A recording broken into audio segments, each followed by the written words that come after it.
Welcome to Our Daily Chews, your go-to podcast for all things nutrition. I'm Lynn Clayton, a registered dietitian, nutritionist, and your host. I help you sort fact from fiction with a research-based and common sense approach to nutrition science.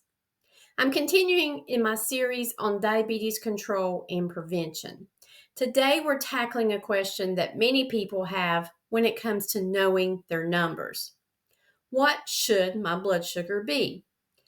And you could get a lot of different answers to that question depending on who you ask.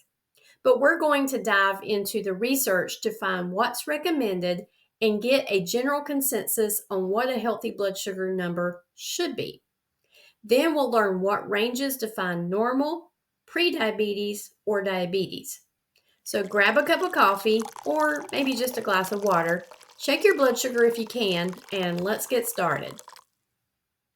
First things first, let's talk about what blood sugar actually is.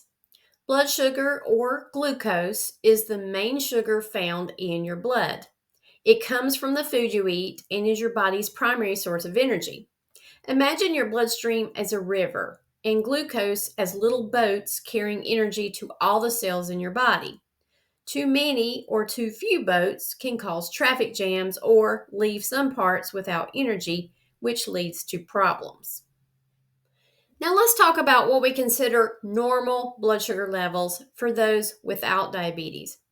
According to the American Diabetes Association and the American Association of Clinical Endocrinologists, and endocrinologists are doctors who specialize in treating diabetes and other endocrine disorders, both of these organizations agree that a fasting blood sugar, fasting meaning no food or beverages containing calories within at least the last 8 hours, should be between 70 and 99 milligrams per deciliter, or if you're in the UK, 3.9 to 5.5 millimoles per liter for those without diabetes. And within 1 to 2 hours after a meal, normal glucose levels should return to less than 140 milligrams per deciliter or 7.8 millimoles per liter. And for a stable nighttime glucose, a bedtime range of 90 to 150 milligrams per deciliter or between 5 and 8.3 millimoles per liter seems good. These numbers are like the Goldilocks zone for your blood sugar. Not too high, not too low, but just right. But what if your blood sugar is running higher than these numbers? Here are the ranges most doctors and diabetes educators use based on the recommendations from the American Diabetes Association. And this is how they diagnose issues with glucose metabolism. If caught early enough, most cases of type 2 diabetes could be prevented.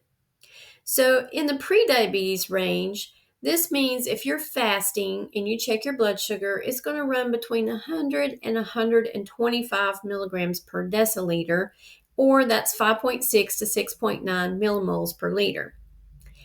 After a meal, if you check 1 or 2 hours after a meal, 140 to 199 milligrams per deciliter or 7.8 to 11 millimoles per liter is considered in the prediabetes range. For diabetes, a fasting number of 126 milligrams per deciliter or higher or 7 millimoles per liter or higher is considered in the diabetes range. After meals, if it's 200 milligrams per deciliter or 11.11 millimoles per liter or higher, then that is considered diagnosis of diabetes. And there usually has to be more than one reading in order to be diagnosed. In Europe, the numbers are pretty similar, but they use the millimoles per liter more frequently, so don't be confused if you see different units. Now, you might be wondering why these specific numbers. Well, they're based on research and clinical outcomes. Blood sugars that are too high can lead to damage over time, like a slow cooker left on high. It eventually burns everything inside. High blood sugar levels can cause complications such as nerve damage, known as neuropathy, damage to the eyes called retinopathy, and cardiovascular disease due to damage to the blood vessels. On the flip side, blood sugars that are too low, also known as hypoglycemia, can make you feel shaky, dizzy, and can even be life threatening, like a car running out of the gas in the middle of nowhere. When it comes to monitoring your numbers, timing is everything. When should you test your blood sugar? Well, timing is crucial because your blood sugar will fluctuate throughout the day. Here's a handy guide for when to test to see how you're doing. So, first thing is fasting. This is usually done first thing in the morning before you eat or drink anything. It gives you a baseline to understand how your body manages glucose overnight. And then after meals, testing 1 to 2 hours after you eat shows how well your body handles the sugar from your meal. Think of it as a stress test for your pancreas. Keep in mind that you may get a different number depending on whether you test 1 or 2 hours after you eat, and it will vary depending on what you ate. A meal that's high in fat or contains a lot of fiber takes longer to digest. And then the other time to test is before bed. This helps ensure your blood sugar isn't too low or too high before you go to sleep, giving you peace of mind for a good night's rest, and also helps you to see how your blood sugar changes overnight, comparing it to your fasting blood sugar the next morning. Now, I know it's not fun having to constantly test your blood sugar and keep up with your numbers, but it's important. So, why do these numbers matter? Well, blood sugar that's too high or hyperglycemia or too low, hypoglycemia, can cause serious health issues. High blood sugar over time can damage your blood vessels, leading to heart disease, kidney failure, vision problems, and nerve damage. And low blood sugar can make you feel shaky, sweaty, and confused. And in severe cases, it can lead to seizures, unconsciousness, or even death. Think of it as running out of gas in your car. Suddenly you can't move and things come to a screeching halt. Neither one of these scenarios is good for your health. The good news is you can do something to control blood sugars. Controlling your blood sugar is like walking a tightrope. It's all about balance. Here are some tips to stay steady. First is eat balanced meals. Include protein, healthy fats, and fiber with your carbs to slow down glucose absorption. And eat on a regular schedule. Don't skip meals. Secondly, stay active. Exercise helps your muscles use glucose more efficiently. And manage your stress. Chronic stress can spike your blood sugar levels. And don't forget to get enough sleep. Poor sleep can mess with your insulin sensitivity. For best results, work with your healthcare provider to determine which target numbers are best for you. Each person is unique, and your goals will depend on where you currently are on the blood sugar spectrum. If your blood sugar has been running 300 or higher, your doctor may be happy if you can get it below 200. Don't try to drop your blood sugar too fast. Your body needs time to adjust. If you're used to running high, your body will acclimate to it and you won't feel as well if your blood sugars all of a sudden are in the normal range.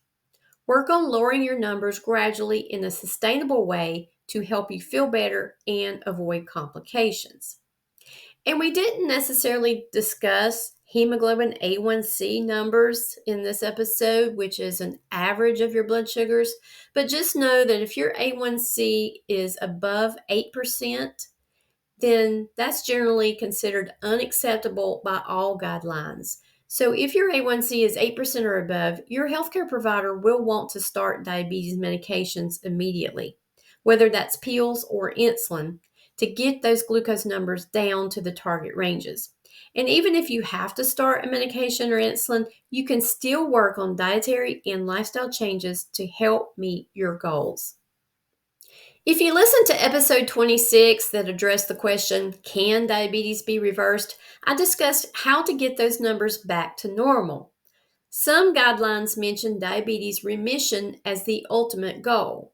Remission is defined by most guidelines as a hemoglobin A1C of less than or equal to 6% over a 6-month period without the use of diabetes medication. So, yes, achieving diabetes remission is feasible if interventions are started early enough using diet and lifestyle changes. And note here, the experts don't refer to it as reversing diabetes or curing diabetes because if you stop doing all the right things, diabetes will come back. In conclusion, remember, knowing your numbers is empowering. It's like having a GPS for your health journey. Keep track of your blood sugar, understand what the numbers mean, and take steps to keep them in a healthy range. That's it for today's episode of Our Daily Chews. If you found this helpful, share it with a friend, and don't forget to subscribe for more bite-sized health tips. Until next time, keep chewing on those healthy choices.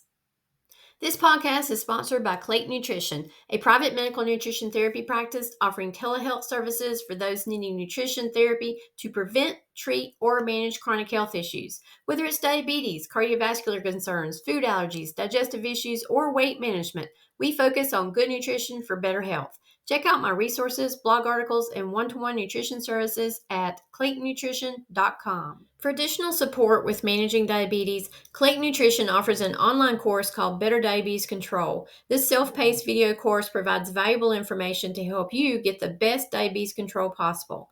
To learn more, go to claytonnutrition.com and look under Nutrition Services tab to sign up.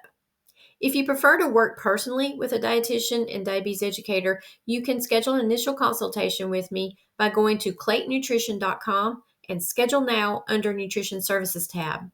I am licensed and able to provide medical nutrition therapy via telehealth to residents of North Carolina, Virginia, Texas, New Jersey, Arizona, Colorado, California, Michigan, or Iowa. It's easier than ever to get the diabetes support you need from the comfort of your own home. Don't wait. Diabetes is a progressive disease and complications will arise if you keep putting off getting better diabetes control. This podcast is for educational purposes only and is not intended to replace the advice of your healthcare professional. I recommend you seek help from a trained professional who can work with you in your specific situation.